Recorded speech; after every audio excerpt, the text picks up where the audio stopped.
എല്ലാ UPSC ആസ്പിറൻസും അറിഞ്ഞോ അറിയാതെയോ ചെയ്യുന്ന 5 മിസ്റ്റേക്കുകൾ. ഈ മിസ്റ്റേക്കുകൾ നിങ്ങൾക്ക് മനസ്സിലാക്കുകയാണെന്നുണ്ടെങ്കിൽ എത്രയും പെട്ടെന്ന് നമുക്ക് പ്രിലിംസും മെയിൻസും ക്ലിയർ ചെയ്യാൻ സാധിക്കും. ആ 5 മിസ്റ്റേക്കുകൾ.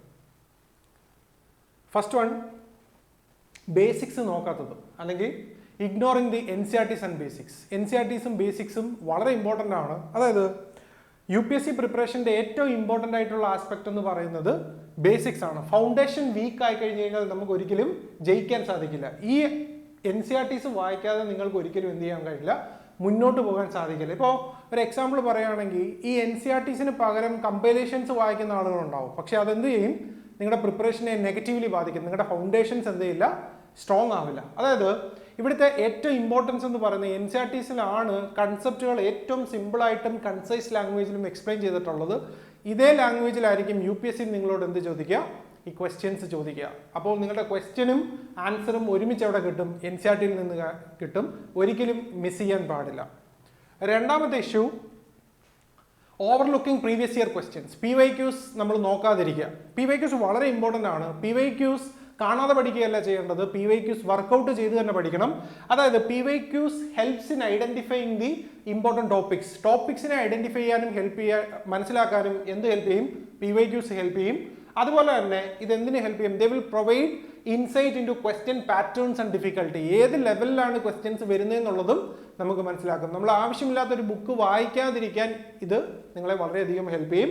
And ignoring dum means shooting the dark during preparation. അതായത് നിങ്ങൾ ശ്രദ്ധിക്കാതെ അല്ലെങ്കിൽ ഒരു കാര്യമില്ലാതെ കണ്ണടച്ച് വെടിവെക്കുന്നതിന് ഈക്വലൻ്റ് ആണ് നിങ്ങൾ PYQs നോക്കാതെ വായിക്കുക എന്ന് പറയുന്നത്. എന്തുകൊണ്ടും PYQs വായിച്ചിട്ടിരിക്കണം, മനസ്സിലാക്കിയിരിക്കണം.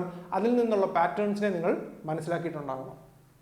അടുത്ത മൂന്നാമത്തെ ഇഷ്യൂ ആണ് failing to or failure to identify the prioritized regions, അല്ലെങ്കിൽ failing to prioritize the important topics. അതായത് പ്രയോറിറ്റി ഉള്ള റീജിയൻസ്, അല്ലെങ്കിൽ പ്രയോറിറ്റൈസ് ചെയ്യേണ്ട റീജിയൻസ്, അല്ലെങ്കിൽ ഇമ്പോർട്ടൻറ്റ് സെഗ്മെന്റ്സ് നിങ്ങൾ മനസ്സിലാക്കാതെ ഇരിക്കുക. ഇപ്പൊ നോക്കിക്കേ, UPSCയുടെ വളരെ ഇമ്പോർട്ടൻ്റ് ആയിട്ടുള്ള ആസ്പെക്ട് എന്ന് പറയുന്നത് നമുക്ക് ഒറ്റയടിക്ക് മനസ്സിലാക്കാൻ പറ്റില്ല. കാരണം UPSC സിലബസ് വളരെ വാസ്റ്റ് ആണ്.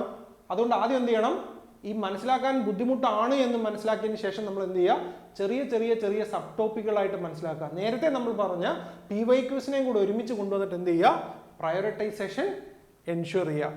And without focus time and energy are wasted on less relevant topics. ഇപ്പോൾ നമുക്ക് വളരെ ഇമ്പോർട്ടൻ്റ് ആണ്. ഫോർ എക്സാമ്പിൾ ഇപ്പോൾ വേൾഡ് ഹിസ്റ്ററി പോലത്തുള്ള ഒരു ടോപ്പിക് എടുത്ത് പഠിക്കുക എന്ന് പറയുന്നത് പല സമയത്ത് എന്തല്ല, ഫ്രൂട്ട്ഫുൾ അല്ല. അതിലും റെലവൻ്റ് ആയിട്ടുള്ള ഇമ്പോർട്ടൻറ്റ് ടോപ്പിക്സ് ഉണ്ട്. അത് പഠിക്കേണ്ട എന്നല്ല, പക്ഷെ അതിനല്ല നമ്മൾ നമ്മുടെ പ്രയോറിറ്റി കൊടുക്കേണ്ടത്. അതുപോലെ തന്നെ ഓവർലാപ്പിംഗ് വരുന്ന സബ്ജക്ട്സ് ഉണ്ട്. ഫോർ എക്സാമ്പിൾ ഇപ്പോൾ മെയിൻസിന് എടുക്കുകയാണെന്നുണ്ടെങ്കിൽ സൊസൈറ്റിയും സോഷ്യൽ ജസ്റ്റിസും, അതുപോലെ തന്നെ പ്രിലിംസിന് എടുക്കുകയാണെങ്കിൽ എൻവയോൺമെൻറ്റും ജോഗ്രഫിയും കോറിലേറ്റ് ചെയ്ത് വരുന്ന, ഓവർലാപ്പ് ചെയ്ത് വരുന്ന സബ്ജക്ട്സ് ആണ്. നിങ്ങൾ എന്ത് ചെയ്യണം, ഇമ്പോർട്ടൻസ് കൊടുക്കണം. അതായത് ആദ്യം നമ്മൾ ചെയ്യേണ്ട പ്രിപ്പറേഷൻ്റെ സമയം നമ്മൾ വളരെ ഇമ്പോർട്ടൻസ് കൊടുക്കേണ്ടതെന്ന് പറയുന്നത് പ്രയോറിറ്റൈസ് ചെയ്യുക.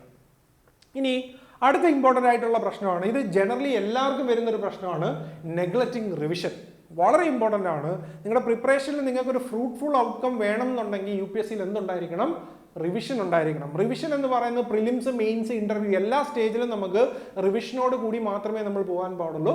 And revision is the key to retaining knowledge. Knowledge ഇല്ലാതെ എക്സാം പാസ്സാവാൻ പറ്റില്ല. നോളജ് വേണം, കണ്ടന്റ് വേണം. ആ കണ്ടന്റിനെ റീറ്റെയിൻ ചെയ്യിക്കാൻ ഹെൽപ്പ് ചെയ്യുന്നത് റിവിഷനാണ്. And without it information fades quickly. For example ഇപ്പോൾ കുട്ടികൾ പറയാറുണ്ട്, പ്രിലിംസ് എക്സാമിന് എഴുതിക്കൊണ്ടിരുന്നപ്പോൾ ഞാൻ കണ്ടിട്ടുണ്ട്, പക്ഷേ എന്താണ് എന്ന് എനിക്ക് ഓർത്തെടുക്കാൻ പറ്റുന്നില്ല എന്ന്. അതിൻ്റെ റീസൺ എന്ന് പറയുന്നത് ഇതാണ്, ഇവിടെ എന്തില്ല, റിവിഷൻ ഇല്ല. ഇൻഫർമേഷൻ എന്തായി, കണ്ടിട്ടുണ്ട്, ഫെയ്ഡ് ചെയ്തു പോയി, അല്ലെങ്കിൽ നമുക്ക് ഇൻഫർമേഷൻ ക്ലിയർ ആയിട്ട് കിട്ടുന്നില്ല.